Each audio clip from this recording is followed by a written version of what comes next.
Someone tell Mr. Mike this doesn't work his quads. Obviously, this is because people love clowning on Mr. Mike, and the reason for that is because he's always says some like very controversial things every now and again, like he promotes race realism, which I'm not going to go into in this video. He has mentioned how having a drink or two a day can be beneficial for your health, which is just purely wrong. It says that this isn't a quad exercise because his grip strength might be a limiting factor.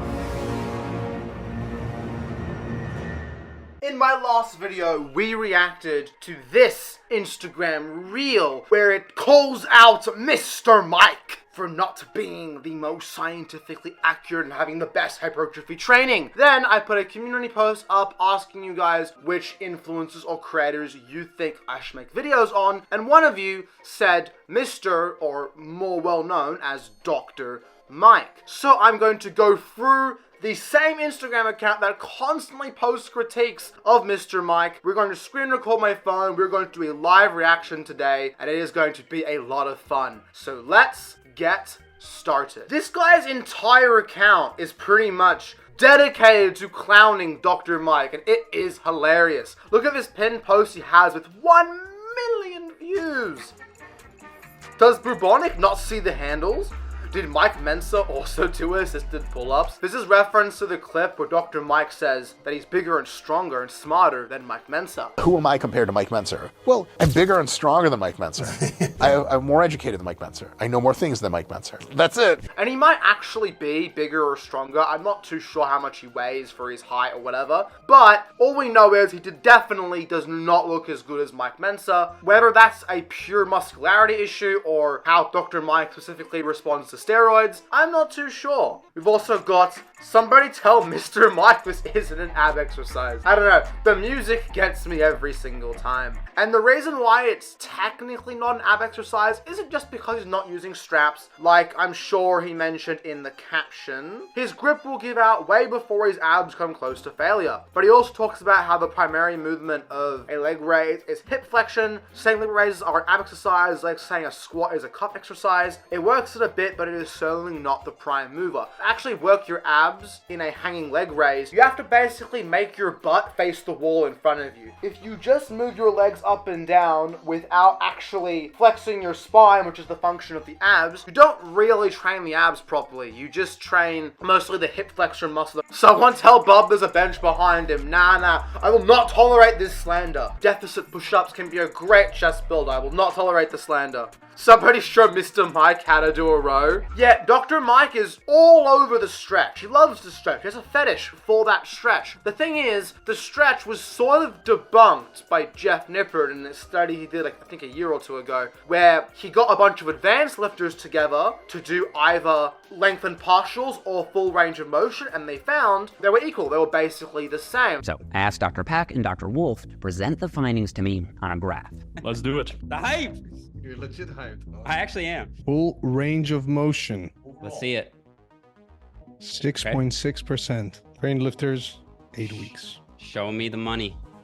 Okay, so I mean, is it safe to assume that is basically the same? No difference. And that's because we think at least the mechanism behind stretch-mediated hypertrophy and why it only seems to work in beginners versus your advanced lifters is probably because of something called sarcomere addition, which in layman's terms, the muscle gets longer. So after a couple of months of training, that kind of stops happening, so it only really works in beginners, not really advanced lifters. Somebody tell Mr. Mike who has a squat rack behind him. He is obsessed with high reps, and I've watched a lot of his content. I was a channel member for a bit. The reason why he loves high reps is because he's obsessed over the burn. Feel the burn, yeah, feel the burn.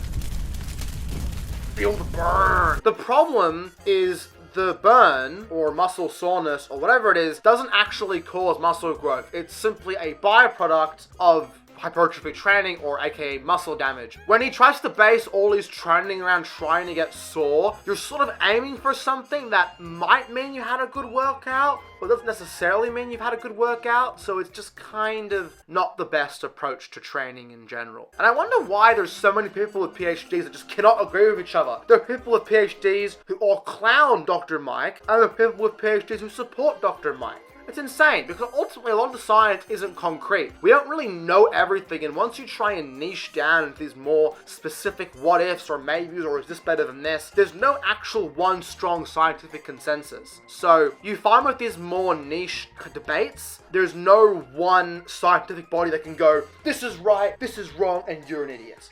Someone show Bub the T-bar row. 30 plus reps to tone the muscle. Holy fatigue generating glute isometric. So this is actually the Australian pull-up. It's basically meant to be a easier version of a pull-up. So you're only at a certain angle because you're not going directly against gravity. You can pull your body up easier. As a row variation, the whole point of this is, again, he's trying to get more of a stretch, which isn't a bad thing because most back exercises are way harder at the contraction and then super, super, super easy at the stretch. The problem with this specific exercise, like he says in the caption, is loadability, but it is also, music's great, isn't it?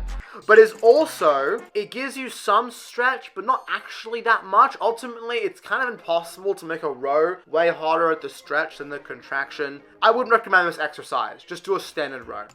Dumbbell curl exposes the biceps to maximum tension at their longest length. It gives me predictable repeated delayed onset biceps soreness, delayed onset biceps soreness. This guy, PB Hub Fitness, has a fetish, a gimmick, a trend, or whatever you call it, whatever word in the English language you use, or Mandarin, or Japanese, or Italian, whatever, for clowning on Mr. Mike. It's hilarious. As for the onset soreness thing, again, onset soreness does not cause muscle growth. It is a byproduct of muscle growth. You could never get sore and still grow maximally. That's the thing. When you're trying to aim for soreness, it makes you do things like higher reps, more volume, which things that can be good, but also you can overdo them. And I do think sometimes Mike maybe does overdo it. Because I used to be a channel member and I would watch his training videos. He would say sometimes, I trained too much volume last time. I haven't recovered from my current session.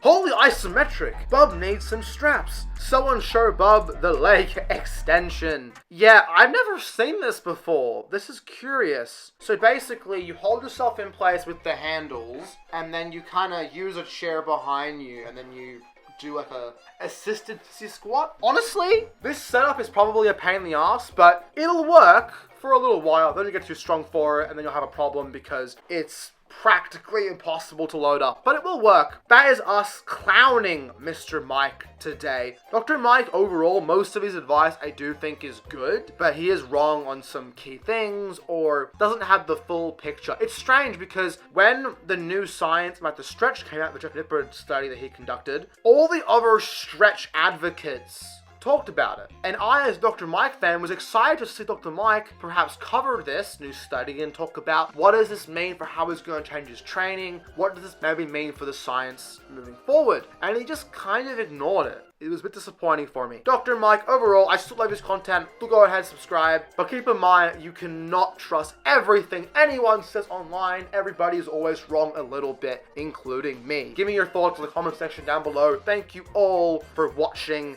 this video. And I will see you all in my next one. Goodbye, everybody.